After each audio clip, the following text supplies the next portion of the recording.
جب موسیٰ اس کے پاس آئے تو ندا آئی کہ وہ جو آگ میں تجلی دکھاتا ہے بابرکت ہے، اور وہ جو آگ کے ارد گرد ہے، اور اللہ جو تمام عالم کا پروردگار ہے پاک ہے۔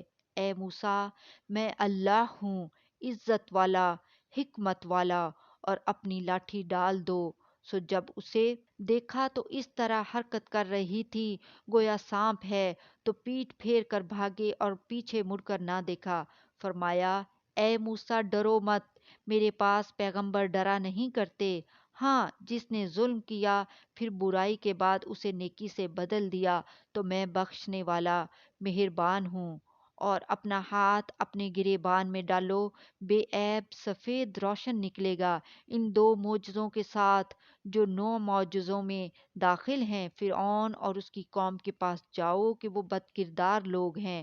پھر جب ان کے پاس ہماری روشن نشانیاں پہنچی تو کہنے لگے کہ یہ کھلا جادو ہے، اور بے انصافی اور غرور سے ان کو ماننے سے انکار کیا، جبکہ ان کے دل ان کو مان چکے تھے۔ سو دیکھ لو کہ فساد کرنے والوں کا انجام کیسا ہوا۔ اور ہم نے داؤد اور سلیمان کو علم بخشا، اور انہوں نے کہا کہ اللہ کا شکر ہے جس نے ہمیں اپنے بہت سے مومن بندوں پر فضیلت دی۔ اور سلیمان داؤد کے قائم مقام ہوئے اور کہنے لگے کہ لوگو، ہمیں اللہ کی طرف سے پرندوں کی بولی سکھائی گئی ہے اور ہر چیز عنایت فرمائی گئی ہے، بے شک یہ اس کا خاص فضل ہے۔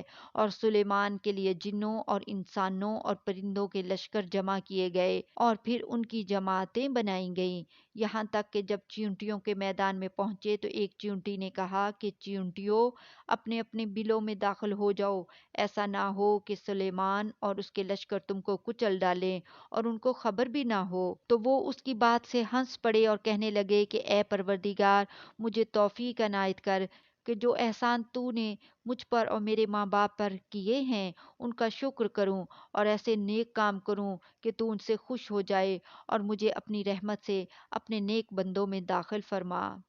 اور جب انہوں نے پرندوں کا جائزہ لیا تو کہنے لگے، کیا سبب ہے مجھے ہدہد نظر نہیں آتا؟ کیا کہیں غائب ہو گیا ہے؟ میں اسے سخت سزا دوں گا یا ذبح کر ڈالوں گا، یا میرے سامنے اپنی بے قصوری کی واضح دلیل پیش کرے۔ ابھی تھوڑی ہی دیر ہوئی تھی کہ ہدہد موجود ہوا اور کہنے لگا کہ مجھے ایک ایسی بات معلوم ہوئی ہے جس کی آپ کو خبر نہیں، اور میں آپ کے پاس ملک سبا سے ایک یقینی خبر لے کر آیا ہوں۔ میں نے ایک عورت دیکھی کہ ان لوگوں پر حکومت کرتی ہے اور ہر چیز اسے میسر ہے، اور اس کا ایک شاندار تخت ہے۔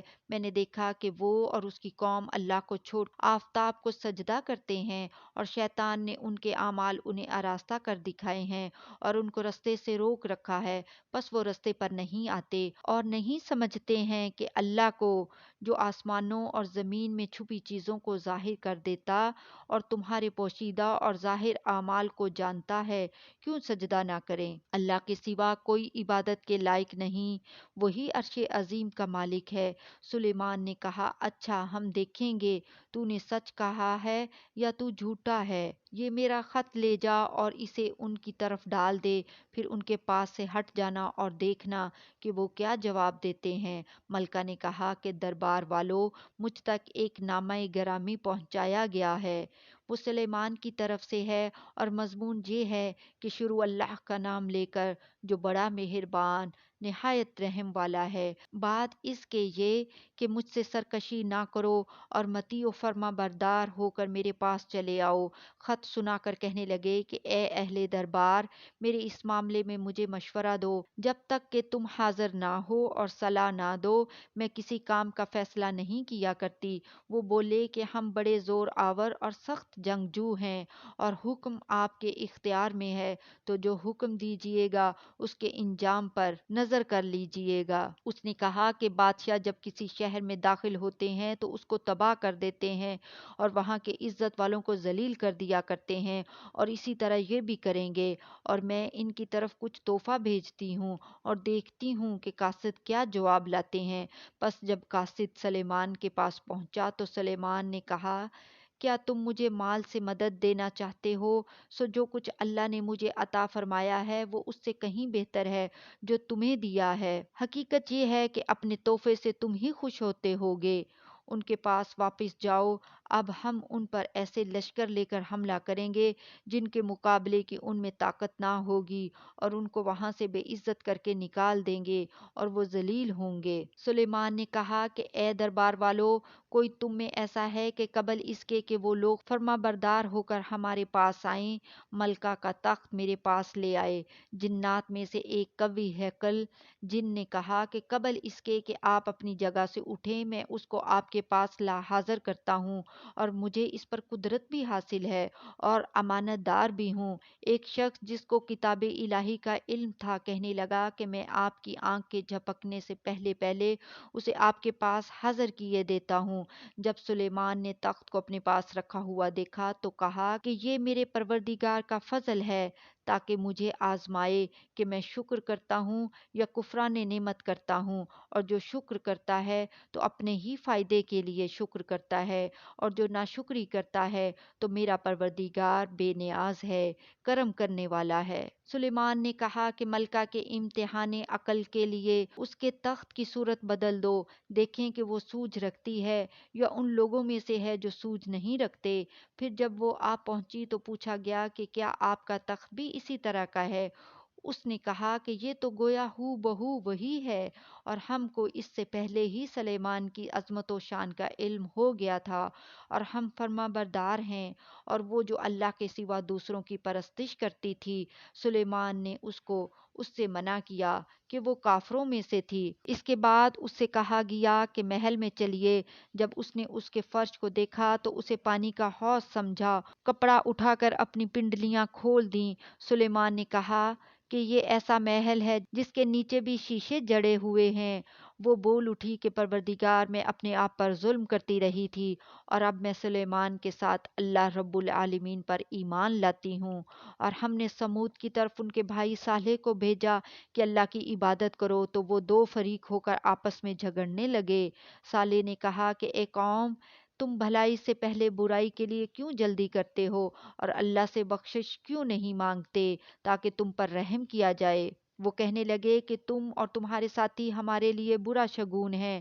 صالح نے کہا کہ تمہاری بدشگونی اللہ کے پاس ہے، بلکہ تم ایسے لوگ ہو جن کی آزمائش کی جاتی ہے۔ اور شہر میں 9 شخص تھے جو ملک میں فساد کیا کرتے تھے اور اصلاح سے کام نہیں لیتے تھے۔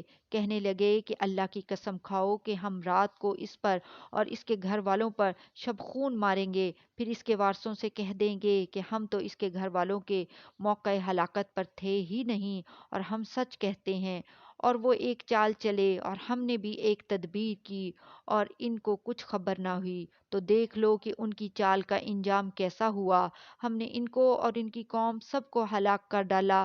اب ان کے یہ گھر ان کے ظلم کے سبب تلپٹ پڑے ہیں۔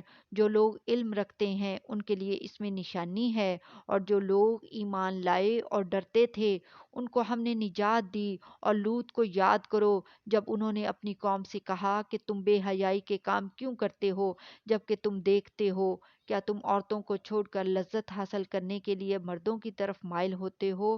حقیقت یہ ہے کہ تم احمق لوگ ہو۔ تو ان کی قوم کے لوگ بولے تو یہ بولے، اور اس کے سوا ان کا کچھ جواب نہ تھا کہ لوط کے گھر والوں کو اپنے شہر سے نکال دو، یہ لوگ پاک بننا چاہتے ہیں۔ تو ہم نے ان کو اور ان کے گھر والوں کو نجات دی، مگر ان کی بیوی کہ اس کی نسبت ہم نے مقرر کر رکھا تھا کہ وہ پیچھے رہنے والوں میں ہوگی۔ اور ہم نے ان پر مینہ برسایا، جو مینہ ان لوگوں پر برسا جن کو متنبع کر دیا گیا تھا، برا تھا۔ کہہ دو کہ سب تعریف اللہ ہی کے لیے ہے، اور اس کے ان بندوں پر سلام ہے جس کو اس نے منتخب فرمایا۔ بھلا اللہ بہتر ہے یا وہ جن کو یہ اس کا شریک بناتے ہیں؟